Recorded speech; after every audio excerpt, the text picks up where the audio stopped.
كلمة ثقافة كلنا بنستخدمها تقريباً كل يوم. بس لحظة، هل فكرنا مرة هي فعلاً معناها إيه؟ النهاردة هنغوص في أعماق الكلمة القوية دي، ودليلنا هيكون كتاب آدم كوبر النقدي الثقافة، التفسير الأنثروبولوجي. الحقيقة إن الكلمة دي موجودة في كل مكان، يعني مثلا في عالم البيزنس دايما بنسمع عن ثقافة الشركة.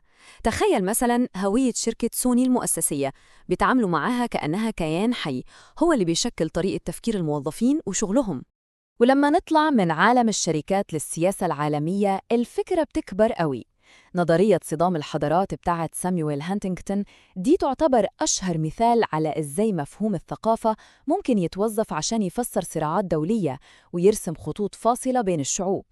وطبعاً فيه النقاشات اللي بنشوفها كل يوم الاجتماعية والسياسية. هنا بيظهر مصطلح الحرب الثقافية، بيستخدموه لوصف الانقسامات العميقة جوا المجتمع الواحد، انقسامات حوالين القيم والمعتقدات وحتى أسلوب الحياة. طيب، الكلمة دي اللي بنستخدمها ببساطة كده ليها جانب تاني خالص. المفهوم ده ورا تاريخ وإشكاليات ممكن ما تكونش واضحة من أول مرة، وده بيوصلنا للسؤال الأهم: هل الفكرة القوية دي بريئة فعلاً زي ما شكلها بيقول؟ عشان نفهم القصة صح لازم نرجع بالزمن لورا شوية. هنروح لأوروبا في القرن ال18 وال19، وقتها كان في نقاش فكري كبير جداً. في قلب النقاش ده كان في صراع بين فكرتين عكس بعض تماماً. من ناحية كان في المفهوم الفرنسي والإنجليزي اللي اسمه الحضارة، وده كان شايف إن البشرية كلها ليها مسار واحد للتقدم. ومن الناحية التانية ظاهر المفهوم الألماني الرومانسي كولتور، واللي قال لا، كل شعب ليه ثقافته الخاصة، روحه المميزة، وما ينفعش نحطهم في ترتيب هرمي من الأحسن للأسوأ. في النقطة المهمة هنا إن فكرة الثقافة في بدايتها كانت فكرة تقدمية، كانت طريقة لتقدير التنوع بين المجتمعات، وترفض فكرة إن في معيار عالمي واحد نقيس بيه كل الناس.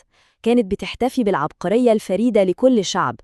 الفكرة الفلسفية دي انتقلت من أوروبا ووصلت أمريكا، وفي القرن العشرين علماء الأنثروبولوجي هناك أخذوها وحولوها لأداة علمية أساسية في شغلهم، لدرجة إنه لعقود طويلة مجال الأنثروبولوجيا كله كان مبني حوالين دراسة الثقافة.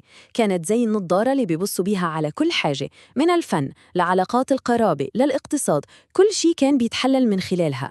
يعني لو حبينا نلخص الرحلة، بدأت كفكرة فلسفية في ألمانيا، وبعدين بقت مبدأ علمي في أمريكا، ومع نص القرن العشرين كانت الكلمة دي مهمة جداً لدرجة إن في دراسة واحدة لقت ليها مئات التعريفات المختلفة. وهنا بدأت المشاكل تظهر. طبيعي لما يكون عندك مئات التعريفات لحاجة واحدة، الحاجة دي بتفقد دقتها كأداة علمية، والغموض ده بالذات هو اللي فتح الباب بعد كده. المشاكل كانت خطيرة جداً. طيب، دلوقتي وصلنا للمنعطف الحقيقي في القصة. هنا هنشوف إزاي مفهوم الثقافة أدى لمشاكل كبيرة وعواقب ما كانتش في الحسبان خالص. آدم كوبر بيقول إن الغلطة الأساسية كانت في حاجة اسمها التشييء. يعني إيه تشييء؟ يعني ناخد فكرة مجردة زي الثقافة ونتعامل معاها كأنها شيء مادي حقيقي، زي ما تكون صندوق مقفول نقدر نشاور عليه ونقول هي دي الثقافة. طيب، إيه خطورة ده؟ لما بنعمل تشييء للثقافة بنبدأ نتخيلها ككيانات ثابتة ومنفصلة عن بعض. التصور ده بيتجاهل حقيقة مهمة جداً، إن المجتمعات البشرية دي مش ثابتة، دي ديناميكية ومليانة صراعات داخلية وبتتغير طول الوقت. وبيتجاهل إن الأفراد مش مجرد نسخ كربون من ثقافتهم. والمشكلة إن التفكير ده ما فضلش مجرد كلام في الكتب الأكاديمية، لا، تم استخدامه سياسياً. منطق إننا لازم نحافظ على الثقافات دي ككيانات نقية ومنفصلة تم توظيفه عشان يبرر سياسات الفصل بين الناس. وكمثال واضح جداً على ده، المفهوم الأنثروبولوجي ده تم استغلاله من شخصيات زي فيرنر أيزلين عشان يدي غطاء علمي مزعوم لسياسة الفصل العنصري. الحجة كانت إنه الثقافات المختلفة لازم نحميها من بعض. طيب، بعد ما شفنا كل المشاكل دي، إيه الحل؟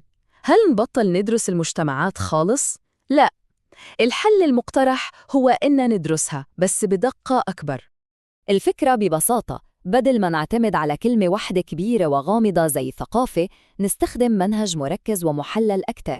وهنا النقطة المحورية في اقتراح كوبر.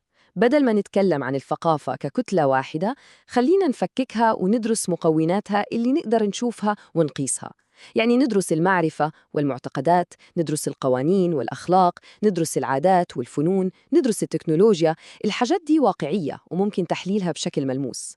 وإيه أحسن حاجة في المنهج ده؟ إنه أولاً بيخلي فهمنا علمي ودقيق أكتر، وثانياً بيخليه صعب استغلاله سياسياً، لأننا بنتعامل مع حقائق ملموسة مش أفكار مجردة وغامضة. إذن في نهاية الرحلة التاريخية والنظرية دي، إيه الخلاصة اللي ممكن نطلع بيها النهاردة؟ في كام نقطة مهمة لازم نفتكرها. أولاً، كلمة ثقافة مش كلمة بسيطة ومحايدة، لا، وراها تاريخ معقد ومشحون سياسياً. ثانياً، فكرة إننا نتعامل مع الثقافات كأنها صناديق مقفولة ده غلط وممكن يضللنا. وأخيراً والأهم، الدقة ضرورية جداً لما نتكلم عن الاختلافات بين البشر. في الآخر ممكن نفكر في فكرة الثقافة دي زي أي أداة قوية. أي أداة قوية ممكن تستخدم للبناء وممكن تستخدم للهدم.